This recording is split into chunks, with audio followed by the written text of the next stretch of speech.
Okay, so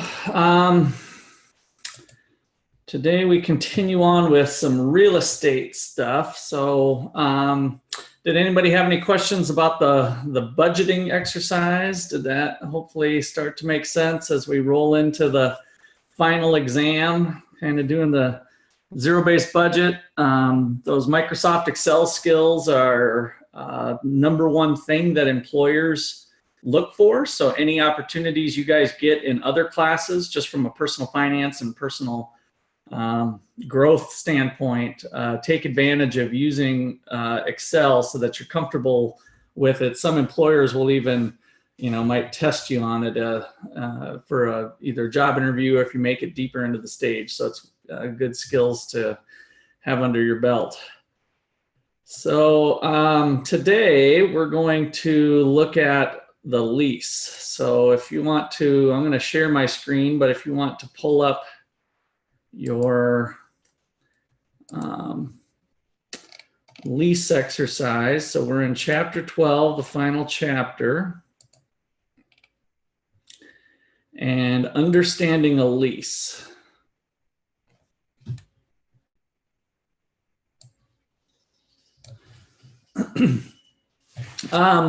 On the chat box, how many of you are leasing outside of university housing? Basically, you have an apartment. Give me a yes on the chat box. I assume there's a few of you. Usually there's not too many because we have a lot of freshmen, sophomores, but how many of you have a lease? Okay, so Jeffrey and Tony, Daniel, Maddie. Okay. Also, quite a few of you actually. Okay, good. Well, I was a landlord, still am today a little bit, but not to the extent I was before. And so I'm going to tell you some things that you might not know about the lease. Too often people just go in and sign a lease and not really know what they're signing and what the implications are. And so I've actually sued a lot of college students, I have to admit. So some of those college students maybe didn't know exactly all the obligations that they were taking on when they signed the lease. So they owed some money. We'd go to court and we would win because we knew what we were doing. We weren't taking advantage of them. They just didn't follow the lease contract. And so it's important for you guys to understand the nuts and bolts of a lease. And so that's what this exercise is going to help us understand. And so we've got a bunch of different questions that we'll get into here in a little bit. But for starters, I want to give an overview. And the lease always starts off, of course, with some basics of what you are leasing. So a description of the premises. So here we've got a place that's located here, the start date and the end date. So now on this one, it's actually kind of unusual. They end it right on May 1st. It's more common that this would end on April 30th. And so a lot of times people are homeless for a day. And so just be aware of that ending date for a lease. In fact, one time in Ames, when I was up at Iowa State University, one of the companies, because we had such a huge turnover for college student housing, they ended the lease 5 days earlier. So it would have been, August 1st is the normal start date for most leases. They were ending them on July 25th. So pay attention to that. Know that you might have to sleep on somebody's couch or make arrangements, something you can do as you're working out the terms of your particular circumstances. The lease payments. So this is the amount of your monthly lease. And then where do you make those payments to? So the landlord is at this address here. And then the security deposit. So the security deposit, sometimes people say first and last month's rent, or it happens to be equal to the rent as it is with this lease. So $850 rent, $850 deposit, but it is not to be used as rent. So you shouldn't ever think that your last month is covered. That security deposit, by law, tenants cannot use it as rent, by the way. If they do, then that will not hold up in court either. So it is strictly for tenant damages. And so if you have some friends over and you have a little party and somebody gets their head put through the drywall by a police officer, I'm kind of speaking from experience, and it wasn't my head, but it was a friend of mine at a little house party that we had. You're responsible for that wall, even if your friend, you might be able to get your friend to pay for some of it, but ultimately you're going to be responsible for it. And so a lot of times landlords will have sheets that show the type of charges that you might be responsible for, that sort of thing. So by law, state by state, the return date usually is 30 days. This lease, they're showing it as 15 days, but that does vary from state to state. So it all falls under a set of laws called Landlord Tenant Law. And it's really focuses on the relationship between the landlord and the tenant. Okay, so what I want you to envision now, I want to go a little bit beyond this. And so let's say we've got Joe Public, and then we've got you meaning you, and then you got your best friend. So let's say you've got all three of you are signing the lease. So on the chat box, what I want to ask you is that Joe Public is a guy you kind of met in college. Your best friend is somebody you know, but Joe Public takes off mid-semester and heads to California, and all three of you sign the lease for this 3-bedroom place. Do you have to worry about his rent? On the chat box. So Joe takes off for California. School wasn't working out for him.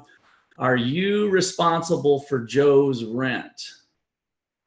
I see some yeses. Are you sure? Tony says no. Let's have everybody comment on that one. So you got Joe, you, and your best friend are all roommates in a 3-bedroom.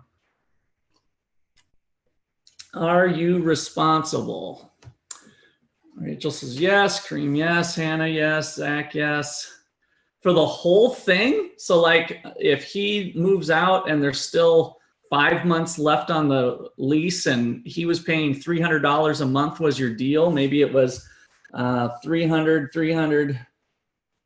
So let's say 300. You were paying 300 because you had the big room, and then your best friend was paying 250. So that was your breakdown of your lease. And Joe skips out for 5 months, and it's 500. 5 months times $300 a month is $1,500. What about your best friend? Is your best friend responsible, or are you responsible? Okay, because that's not his responsibility, you cannot go off the lease until the semester's done. That's true, but how about between you and your friend? Who's responsible? You or your best friend for the $1,500 bill that Joe stick? Those of you who said yes, who's responsible? Is it your best friend or you? Everyone, both 100%? I mean, they're both living there and they had this arrangement. Can both be responsible 100%? That seems a little weird to me. The best friend, shove it on the best friend, he owes. You know, does it matter who owed what? So it is true that everybody, it doesn't matter who pays it, you must get to 1,500. That's kind of true. It really falls back to the landlord. So the way the law is set up, the landlord doesn't know if it's your best friend or Joe that you barely know. So the law is set up to help the landlord out, that the landlord only has to find one of you. If all of you scatter to different states and maybe one of you stays in Kansas and so you're easier to find, you are all 100% responsible for the lease. So for this $850 rent and any damages, everybody is individually 100% responsible. So that's called, the fancy word for that is jointly and severally liable. Jointly and severally liable. So the landlord doesn't have to go after anyone. As long as they get the full rent, it doesn't really matter what the arrangements are. So that's kind of the baseline case. That's the way most leases run. Let me pause 10 seconds for questions if you guys want to unmute if you have a question. Or you can throw it on the chat box too, but I'd prefer to hear a voice.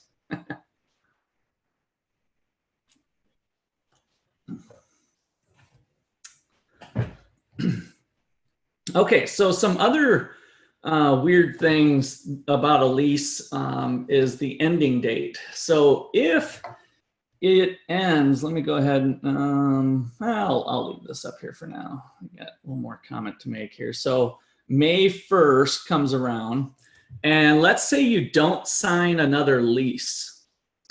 Does that mean, so you stayed in the property and the landlord didn't ask you to sign a new lease and you wanted to stay, you would have signed it if the landlord would have given it to you, but the landlord didn't. Does that mean you can move out anytime? So you have no lease. Everybody get the scenario I'm talking about? So it's now May 15th, maybe it's June 15th. And you got a job offer in a different town. So can you pack up your stuff on June 17th, 2 days later, and leave, and you're not responsible for the rest of the rent? Does anybody know the answer to that one? A little bit more advanced problem.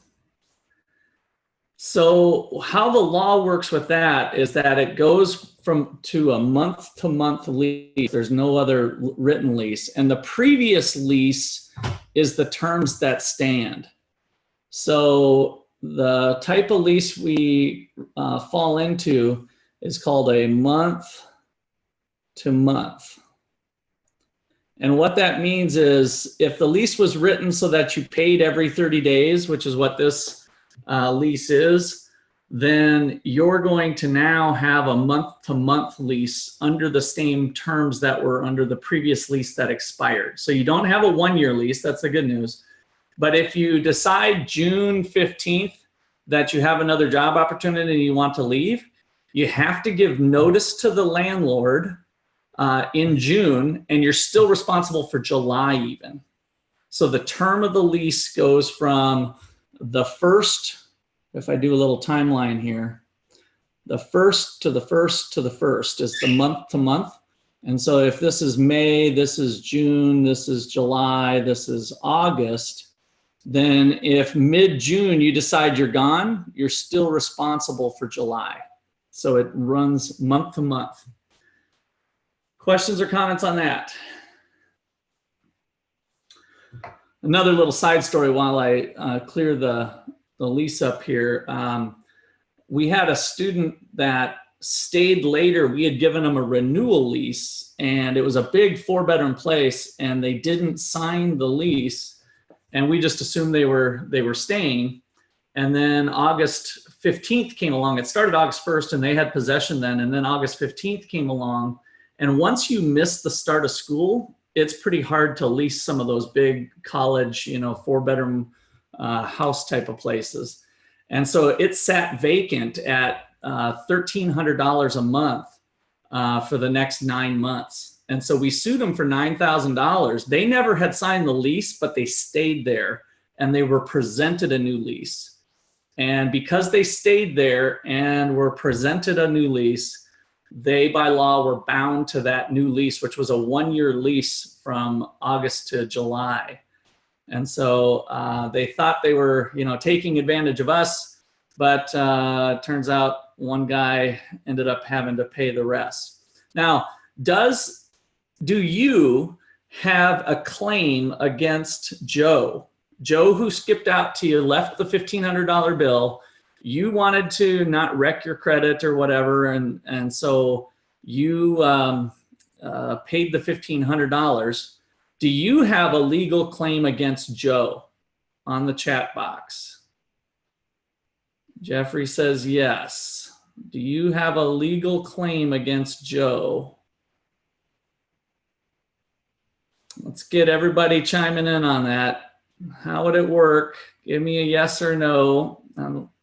Get some chat participation here. So no, good.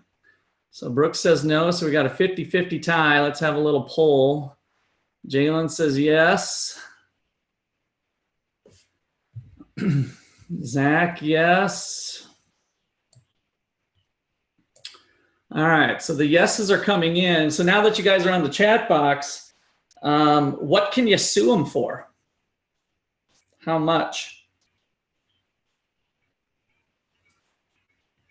He skipped out on 1,500.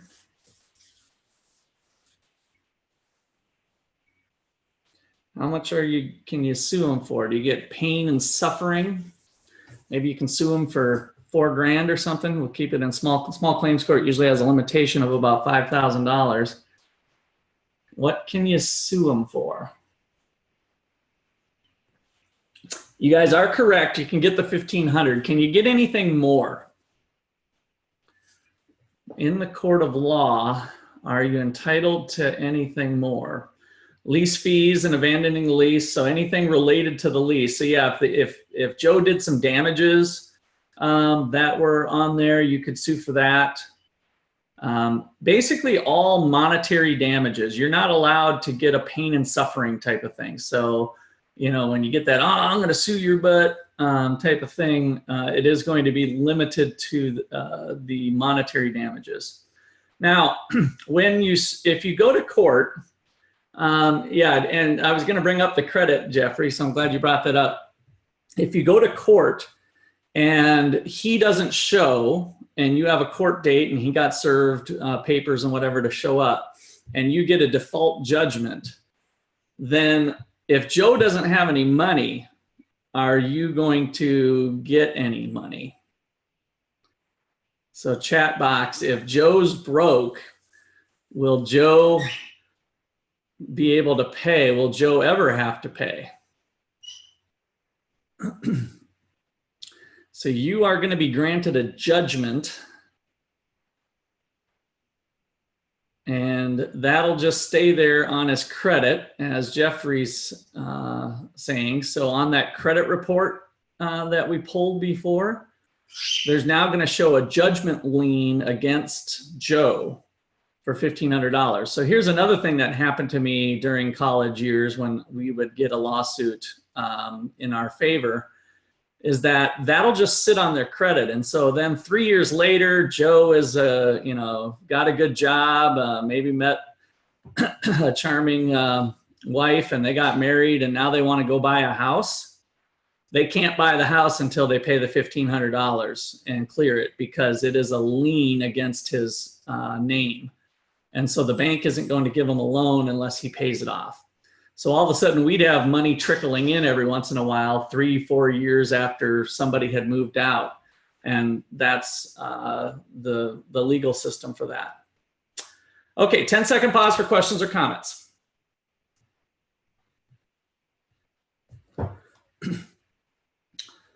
Okay, so with a lease, you are granted some rights of possession. So that's what you get. You are possessing the apartment, and you have a right to kind of your normal ins and outs to use the apartment.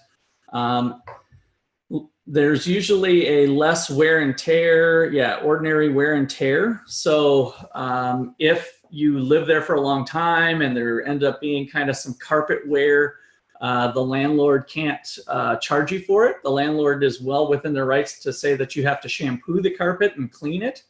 But ordinary wear and tear is expected with rental properties.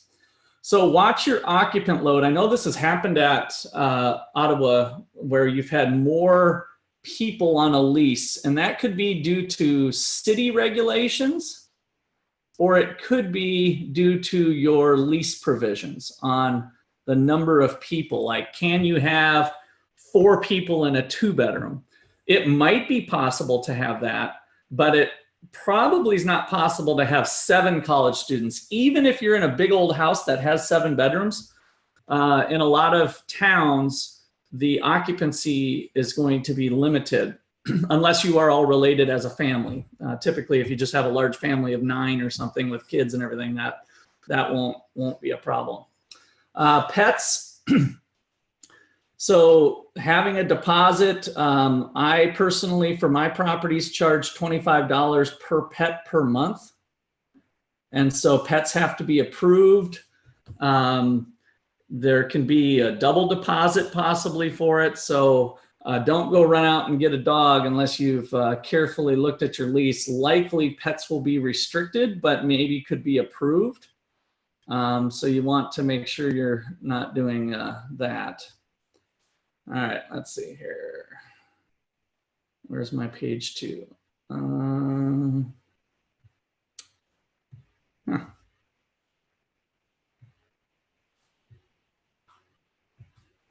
Well, that's strange. Let's see, submission, jump to, there's 3 pages to this. So maybe let me go next activity, previous activity. I don't think this, I think this is going to go to the next activity. Oh no, here we go. Okay. I don't know why it did that. All right, so here's the rest of it, and then we'll get to the, the questions here. So maintenance.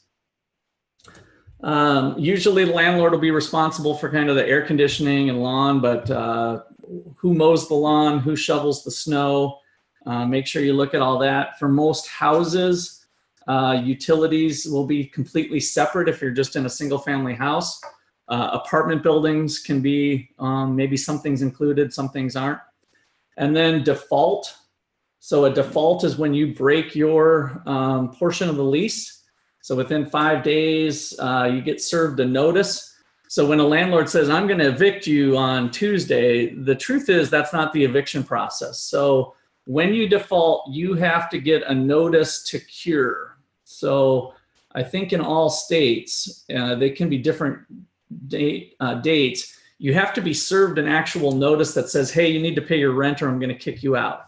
If you don't pay your rent within 5 days or whatever period it is by law, then the landlord can set a court date. And now you're going to go in front of a judge, and the judge is going to give a notice if you are in default of eviction.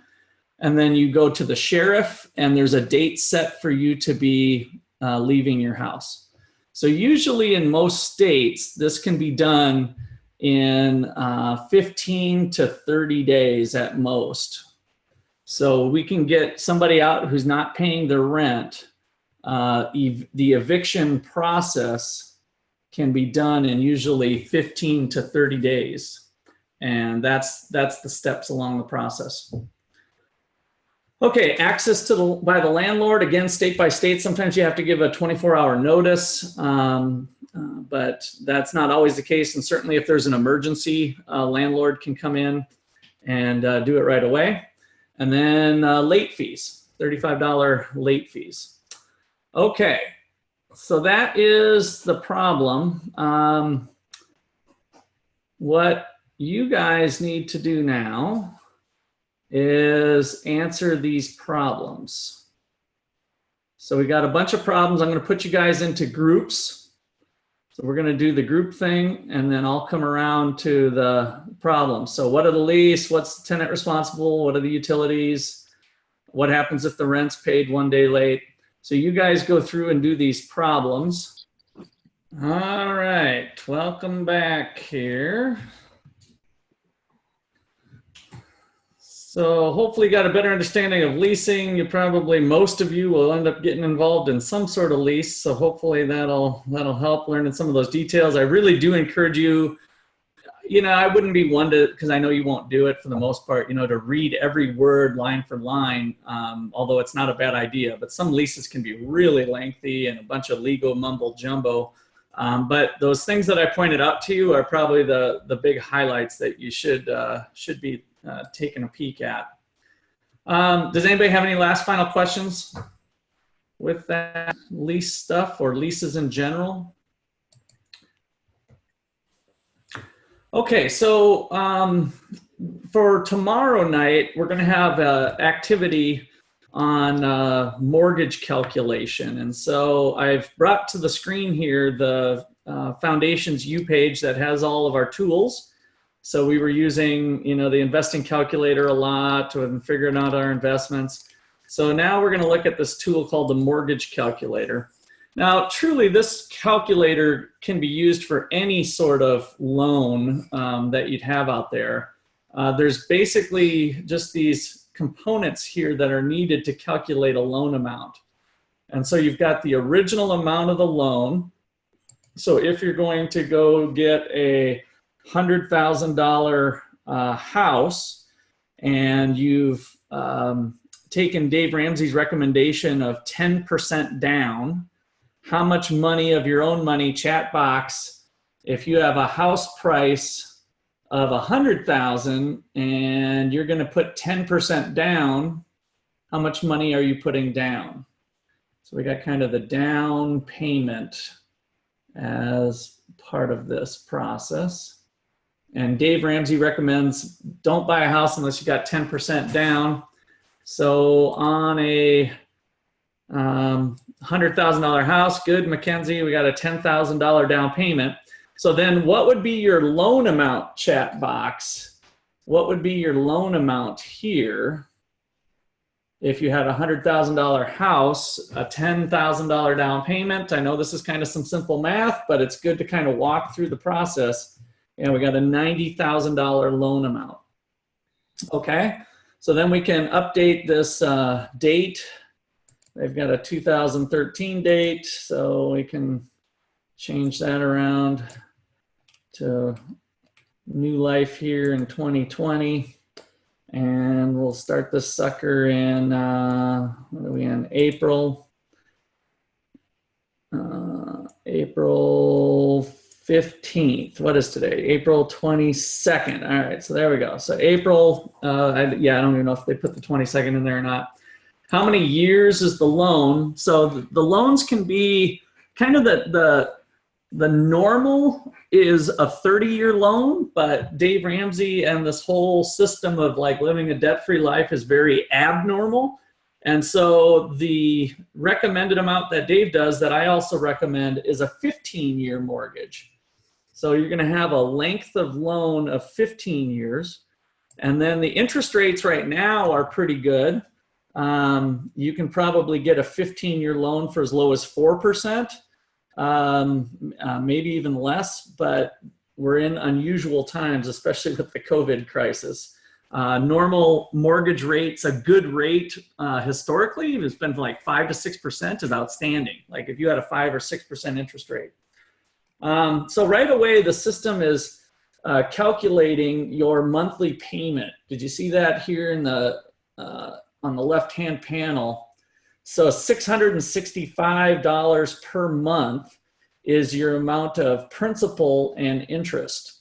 And so if you have a higher interest rate, you can see the effect. So watch that 665, and now I go to 5%.